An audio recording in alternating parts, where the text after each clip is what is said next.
So that's the first beef I'm going to start with. 50 Cent and Ja Rule. It's still going on to this day. Sadly, after the passing of Irv Gotti, we saw 50 Cent most recent Instagram post. I don't agree with it because, at that point, there's nothing to really talk about after someone is no longer here, but it just 50 Cent, Ja Rule, I don't think that's ever going to get patched up. It was rumors years ago, Fat Joe tried to get both of them on the Summer Jam stage together, and Ja Rule really had a great point of why he really don't want to patch things up with 50.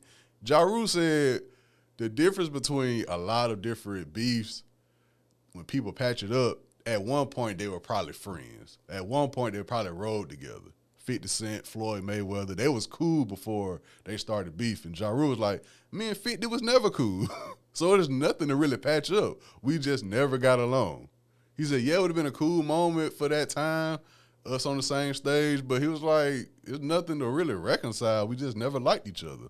And it goes back to, from what I've heard on different interviews, it goes back to like late 90s. Ja Rule, I think he said he saw 50 at a video shoot, and 50 didn't really acknowledge him the way he should have, quote unquote, I guess Ja Rule was saying.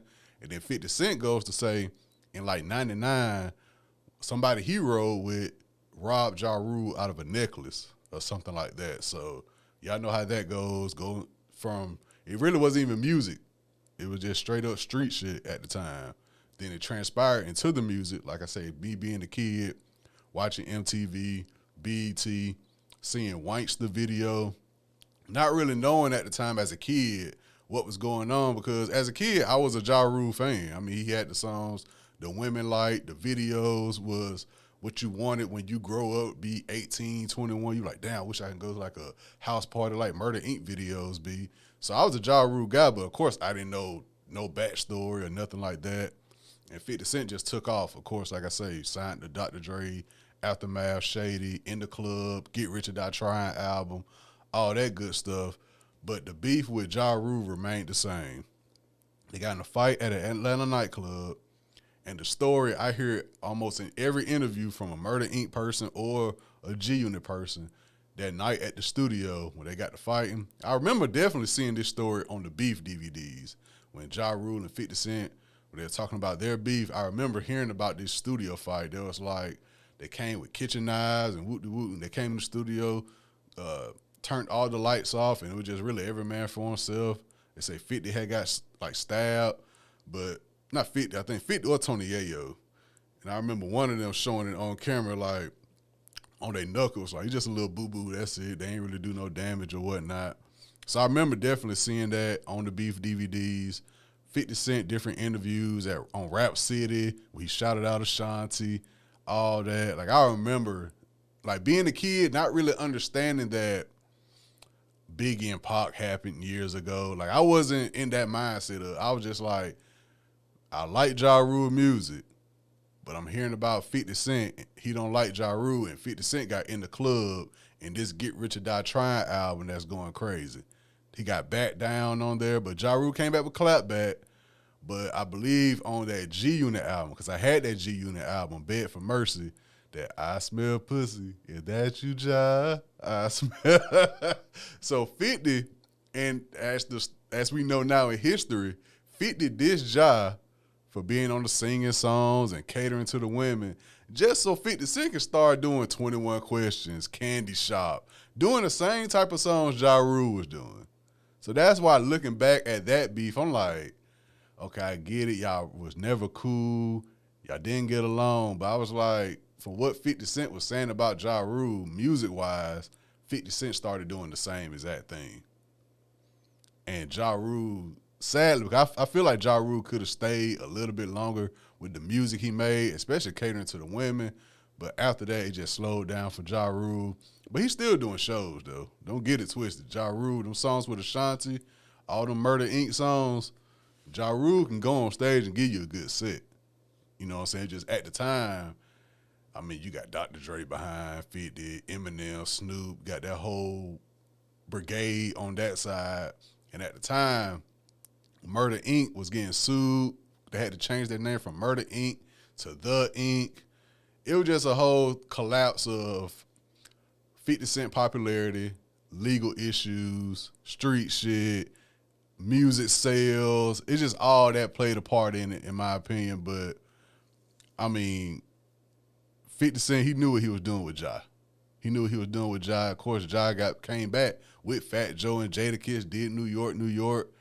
It was just a lot going on at that time. And I just remember being a kid, just seeing different things on TV. Like at the time, it wasn't no internet, so I probably found out late because I'm down south. I'm really relying on MTV and BET to get my news, if not a DVD or a magazine or something like that. So, yeah, 50 Cent, Ja Rule, that was definitely one of the early beefs I remember. And really, that was the first time I remember seeing 50 Cent on television.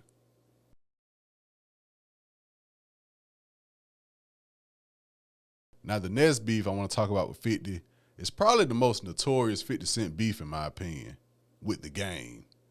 Now, a lot of things happen very quick with this beef, in my opinion. Yet again, this is 2003, 2004, 2005-ish, I believe, when the documentary came out.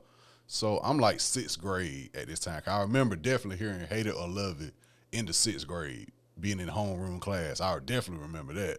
So I remember first seeing the Game. I can't remember what video it was. It was a G-Unit video. Was it Stunt 101? It was one of them G-Unit videos for Bed for Mercy. I want to say it was Stunt 101.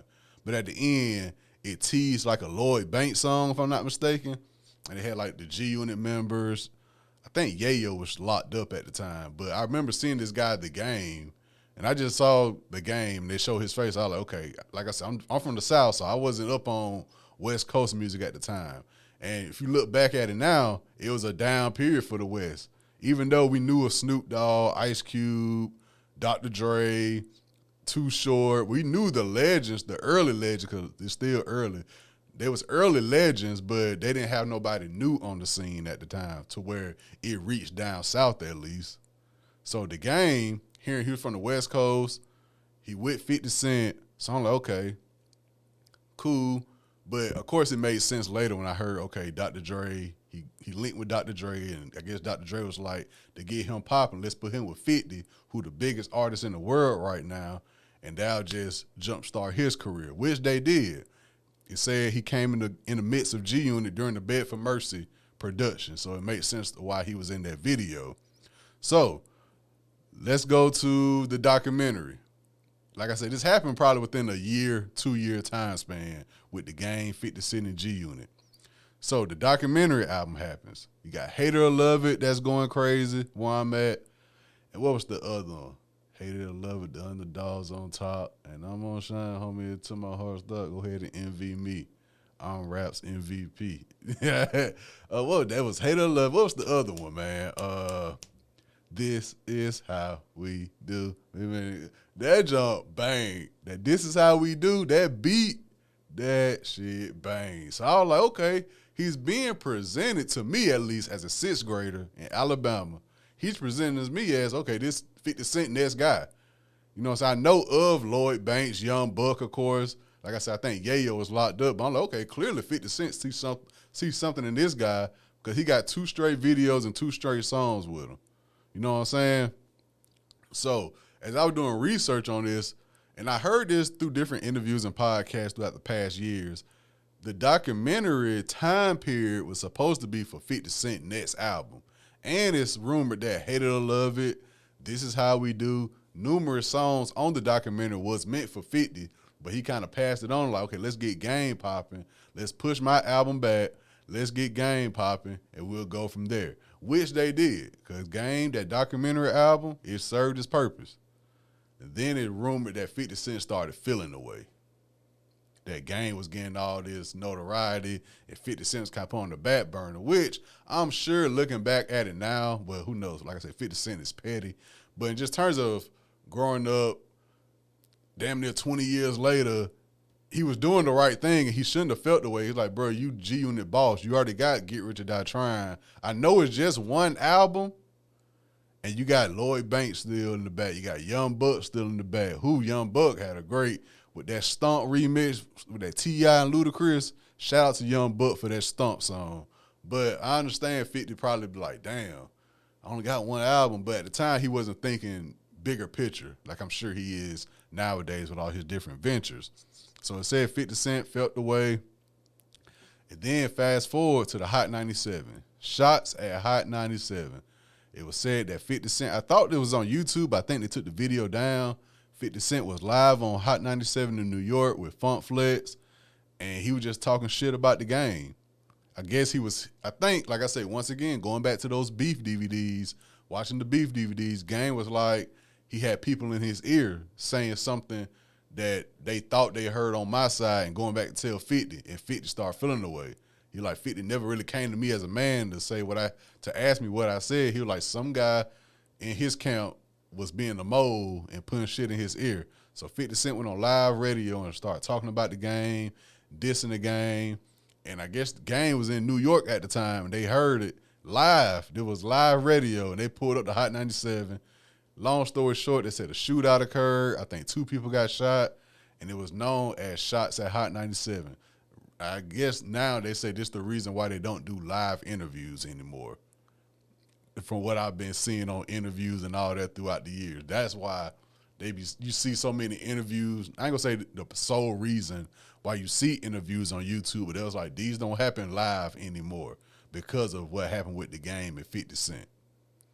So it went from music to the streets compared to Ja Rule, where it went to the streets to music.